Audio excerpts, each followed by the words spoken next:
नमस्कार, मैं मनदीप कुमार आपका एसके बुक्स के यूट्यूब चैनल पर स्वागत करता हूं। आज हम बात करने वाले हैं सॉल्व पेपर अग्निवीर वायु साइंस सब्जेक्ट में फिजिक्स का जो पेपर हुआ था पेपर 3 उसके दो पार्ट हैं।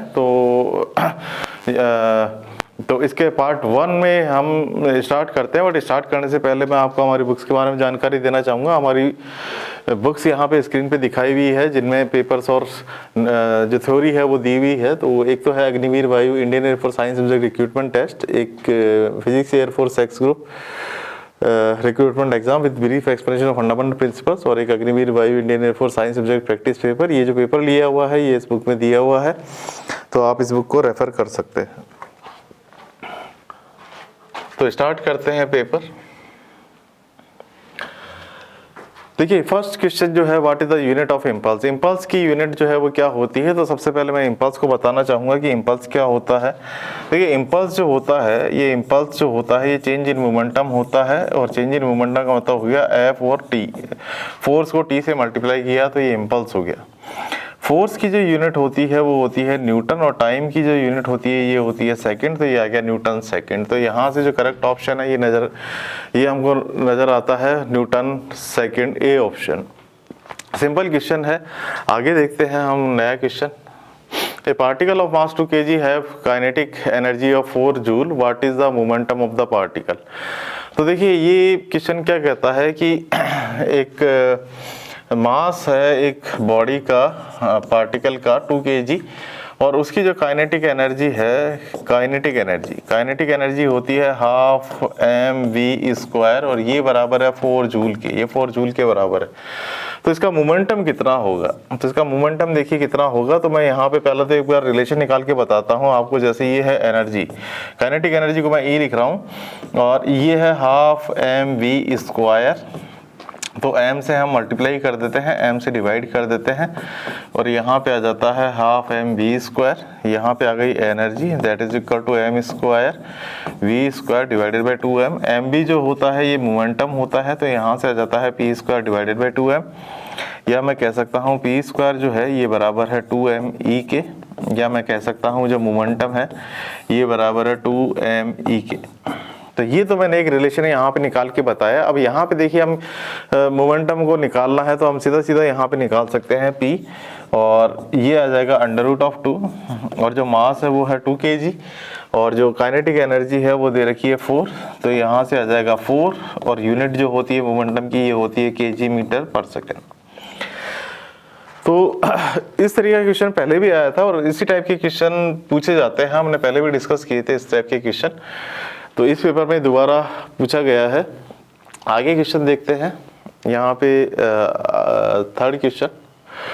अब देखिए ये क्या कहता है क्वेश्चन कि if displacement of a car is given by x is equal to 3t² - 2t + 3, what is its acceleration at t equal to 1 second. तो देखिए, ये जो डिस्प्लेसमेंट है ये दिया जा रहा है 3t² माइनस ऑफ 2t + 3 से। तो अब मुझे निकालना है एक्सेलरेशन। तो सबसे पहले तो मैं वेलोसिटी निकालता हूँ। Velocity is equal to dx divided by dt, और ये हो जाएगा 6t माइनस ऑफ 2। जब एक्सेलरेशन की बात करेंगे तो ये आएगा dv/dt। तो मैं जो है डिफरेंशिएशन कर देता हूँ d/dt और 6t माइनस 2 का, तो ये आ जाता है यहाँ से 6। तो ये जो एक्सेलरेशन है यहाँ पे आ जाता है b 6 मीटर/s²। तो इस तरीके से एक्सेलरेशन हमारे पास निकल के आता है। तो डिफरेंशिएशन से इस क्वेश्चन को करना था, पहले वेलोसिटी निकालनी थी, डिफरेंशिएट करके वेलोसिटी निकाल के उस फंक्शन का, ये जो फंक्शन आया है 6t माइनस 2, उसका डिफरेंशिएशन करके फिर एक्सेलरेशन निकालेंगे। अब देखिए, मैंने डायरेक्ट कह दिया है कि ये 6 है। वैसे यहाँ पे ये कंफ्यूजिंग पार्ट है कि t इक्वल टू 1 सेकंड पे क्या होगा। तो t इक्वल टू 1 सेकंड हो या 2 सेकंड हो या 3 सेकंड हो, एक्सेलरेशन एक कांस्टेंट क्वांटिटी आई है, ये टाइम के साथ वेरी नहीं हो रही है, तो ये फिक्स है। अगर यहाँ पे मान लीजिए मैं कुछ और फंक्शन दे देता, जैसे मैं कहता है x is equal to t³ let us say, और मैं क्वेश्चन को पूछता तब क्या आता। तो देखिए, t की पावर 4 करता हूँ, उससे ज़्यादा बेटर होगा। अगर मान लीजिए क्वेश्चन होता t की पावर 4, तो आपको वेलोसिटी निकालनी पड़ती, तो ये आती 4t³, और फिर यहाँ से फिर इसका डिफरेंशिएशन करना पड़ता, तो एक्सीलरेशन आता है यहाँ से 12 और t²। फिर मान लीजिए t इक्वल टू 1 सेकेंड पे अगर मैं निकालता तो एक्सेलरेशन आता है यहाँ से 12, और अगर मैं t इक्वल टू 2 सेकेंड पे निकालता तो जो एक्सेलरेशन है ये आता 48। तो देखिए ये जो पार्ट है यहाँ तो कांस्टेंट आ गया, बट और कोई वेरिएबल हो तो आपको केयरफुल रहना पड़ेगा। इक्वेशन जो है उस पर बेस्ड होता है एक्सेलरेशन। तो इसका जो करेक्ट आंसर है वो है B, 6 metre per second square. चलिए आगे चलते हैं। अब देखिए ये भी अच्छा क्वेश्चन है। What is the dimension of under root of G by R, where G is the acceleration due to gravity and R is the radius of the earth, omega is the angular velocity and V is the linear movement, linear velocity and M is mass of the earth. तो देखिए मैं इस question को थोड़े से different form में निकाल रहा हूँ। देखिए मैं ये जी है यहाँ पे एक्सीलरेशन ड्यू टू ग्रेविटी, और जो आर है ये रेडियस है। अब आप अगर इसको देखना चाहें डायमेंशनली तो डायमेंशन में यहाँ लगा देता हूँ। तो इसको मैं ये भी कह सकता हूँ कि ये एक्सेलरेशन डिवाइडेड बाई आर जो है उसकी डायमेंशन है। और देखिए एक्सेलरेशन क्या होता है, एक्सेलरेशन जो होता है ये होता है ओमेगा स्क्वायर और multiplied by R. Dimensional form में बता रहा हूँ मैं, तो ये डायमेंशनल फॉर्म में इस तरीके से है। तो ये डिवाइडेड बाई आर, तो यहाँ से आ जाएगा under root of omega square, या आई कैन से ओमेगा। जो डायमेंशन है वो ओमेगा की डायमेंशन निकल के आ जाएगी। शॉर्ट तरीका है, और भी तरीके हैं इसके निकालने के, कि मान लीजिए जी की आप वैल्यू रखें एफ बाई एम, और उस तरीके से भी आप निकालें तब भी वही आंसर आएगा। ये मैंने शॉर्ट तरीके से निकाला। तो ये जो इसकी डायमेंशन है ये है ओमेगा की डायमेंशन। चलिए नेक्स्ट क्वेश्चन देखते हैं। अब देखिए क्वेश्चन आया है यहाँ पे, two planets have radius but densities ρ1 and ρ2 if time period of simple pendulum is respectively t1 and t2 on these planets, what is the ratio t1 by t2 in terms of densities. तो मैं सबसे पहले तो इस simple pendulum का time period यहाँ पे लिख देता हूँ। ये होता है t is equal to 2 pi under root of l divided by g। तो ये तो सिंपल पेंडुलम का टाइम पीरियड है। अब जो प्लैनेट का एक्सेलरेशन ड्यू टू ग्रेविटी है, इसको मैं एक बार बताता हूँ आपको क्या होता है। ये होता है G M mass of the planet और divided by radius of the planet का होल स्क्वायर। जब इसको सॉल्व करेंगे तो यहाँ पे क्या आएगा, जी बाई आर स्क्वायर, और यहाँ पे आएगा डेंसिटी, और ये आएगा यहाँ से वॉल्यूम। तो इसको मैं लिख सकता हूँ यहाँ से 4/3 पाई जी रो आर, इस तरीके से मैं लिख सकता हूँ। ये आ गया एक्सेलरेशन ड्यू टू ग्रेविटी इस फॉर्म में, मतलब डेंसिटी और रेडियस की फॉर्म में इस तरीके से लिख सकता हूँ। बाकी सब चीज़ें जो है जी पाई 4/3 ये सब कांस्टेंट है। तो अब इसी इक्वेशन को अगर मैं लिखना चाहूँ तो मैं यहाँ क्या लिखूंगा, यहाँ पे लिखूंगा 2 pi under root of L, और यहाँ पे मैं लिखूंगा 4/3 पाई जी रो और आर, इस तरीके से लिखूंगा। तो अब मैं यहाँ पे क्या कह सकता हूँ, देखिए to planets have same radius, तो रेडियस को भी हम कांस्टेंट ले लेते हैं, लेंथ कांस्टेंट है ही। तो मैं यहाँ पे कह सकता हूँ कि जो t1 है that is something k times 1 upon under root of rho 1, density 1 है इसकी, तो रो 1 कर देते हैं इसको। उसी तरीके से t2 आ जाएगा that is equal to k divided by 1 upon rho 2।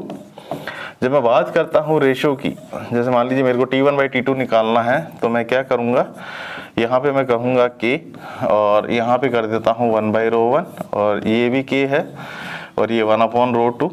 तो यहाँ से जो t1 बाई t2 का रेशो आता है ये आता है under root of rho 2 divided by rho 1।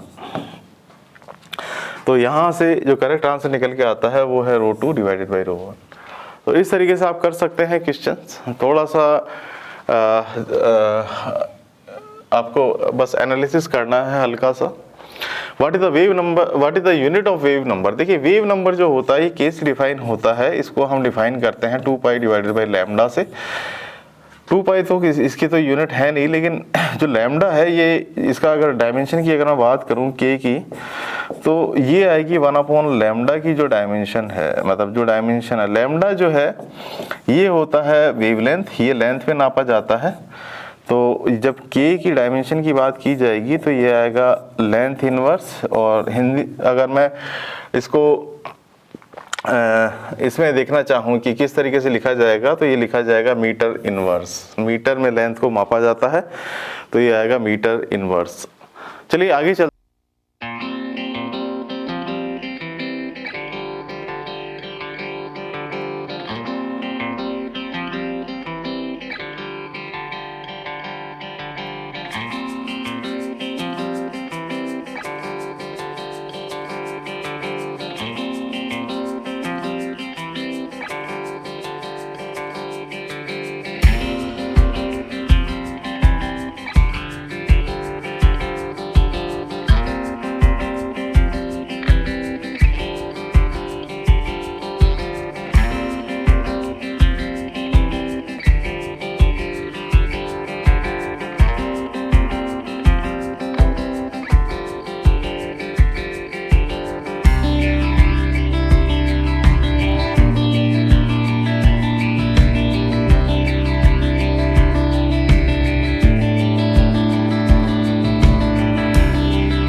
Possible in, देखिए पोलराइजेशन क्या होता है, इसको हिंदी में बोलते हैं ध्रुवण।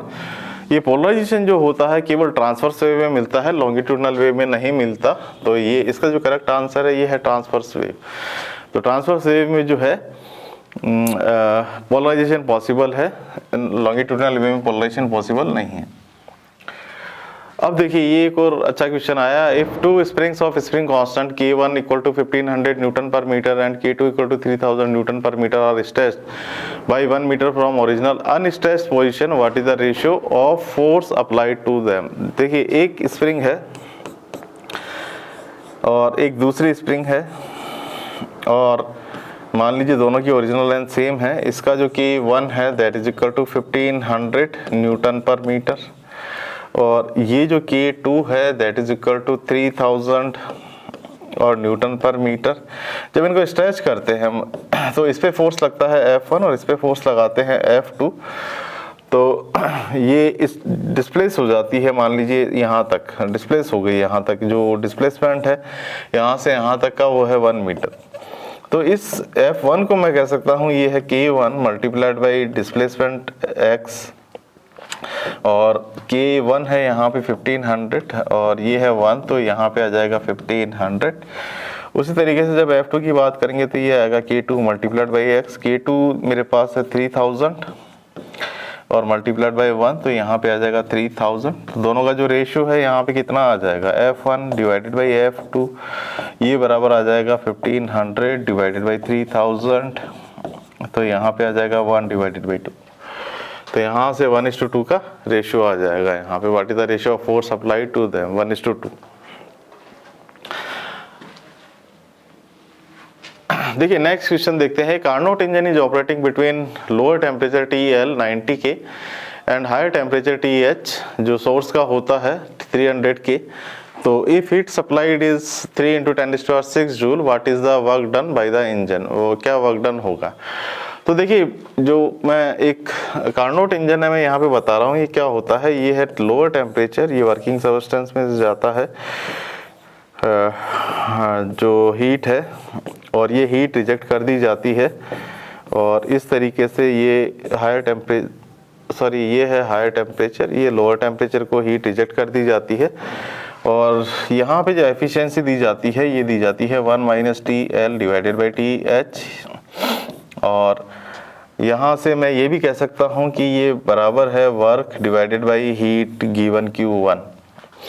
तो मैं इस फॉर्म में यहाँ पे पुट कर देता हूँ 1 - 90 और डिवाइडेड बाई जो TH है वो 300 है, 300। तो यहाँ पे आ गया 210 डिवाइडेड बाई 300, और ये है वर्क डन। और तो वर्क डन तो मैं लिख देता हूँ W, और जो Q1 है हीट सप्लाइड ये है 3 × 10⁶। तो यहाँ से मैं कह सकता हूँ W ये हो जाएगा 210 × 3 × 10⁶ डिवाइडेड बाई 300। तो यहाँ से मैं कह सकता हूँ W जो आ गया ये आ गया यहाँ से 210 × 10⁴ जूल। तो यहाँ पे हम इसको और फर्दर सिंप्लीफाई करें तो W आ जाएगा यहाँ से 21 × 10⁵ जूल।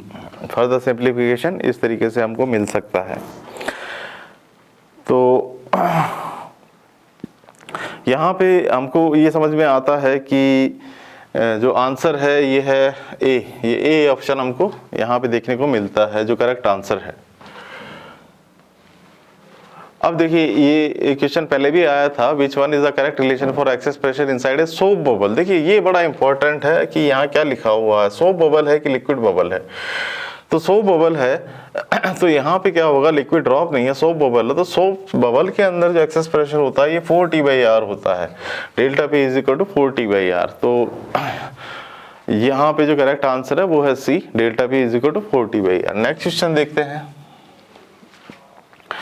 देखिए ये अच्छा क्वेश्चन आया है यहाँ पे कि in a liquid what will be rise of liquid in capillary for given parameters. ये सेकंड स्क्वायर है। तो ये जो सरफेस टेंशन है ये दिया हुआ है 2 × 10⁻³ newton per metre, theta is equal to 60 degree, R equal to 1 mm और rho equal to 2000 kg per metre cube और g is equal to 10 metre per second square. तो देखिए ये मैं एक बार कैपिलरी राइज का आपको एक डेरिवेशन ही करके बता देता हूँ, फटाफट हो जाएगा ये। तो इस तरीके से मान लीजिए लिक्विड राइज कर रहा है कैपिलरी में, तो देखिए ये तो है T और ये सरफेस टेंशन जो एक्ट करती है वो इधर एक्ट करती है, ये एंगल है यहाँ पे थीटा। तो इसका जो कंपोनेंट आता है ये आता है T cos थीटा, जो एक्ट कर रहा होता है सारा 2πr पे। तो जो ऊपर की तरफ फोर्स लग रहा है ये लग रहा है 2πr multiplied by T cos theta, और ये वेट को बैलेंस करता है कितनी हाइट तक ये कैपिलरी राइज हुआ है। अगर ये एक लिक्विड है इस तरीके से, तो यहाँ से मैं कहता हूँ इसका मास जो है वो मैं कैलकुलेट करता हूँ।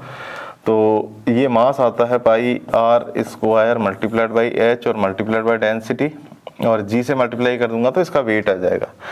तो पाई से तो पाई कैंसिल हो जाता है, r से r कैंसिल हो जाता है, और जब मैं हाइट निकालूंगा तो ये हाइट आएगी यहाँ पे, that is equal to 2T cos theta और divided by R rho g. अब सारे पैरामीटर हमको दिए हुए हैं तो यहाँ बस वैल्यूज पुट करनी है। तो 2 इंटू ये t की जो वैल्यू है ये है 2 × 10⁻³ और cos थीटा जो है वो cos 60 हो गया यहाँ पे, और डिवाइडेड बाई, और यहाँ पे हम कहते हैं रेडियस जो है वो है 10⁻³ क्योंकि r 1 mm है, और जो रो है डेंसिटी ये है 2000, ये है 2000, और जो g है वो g की वैल्यू जो है ये 10 है यहाँ पे।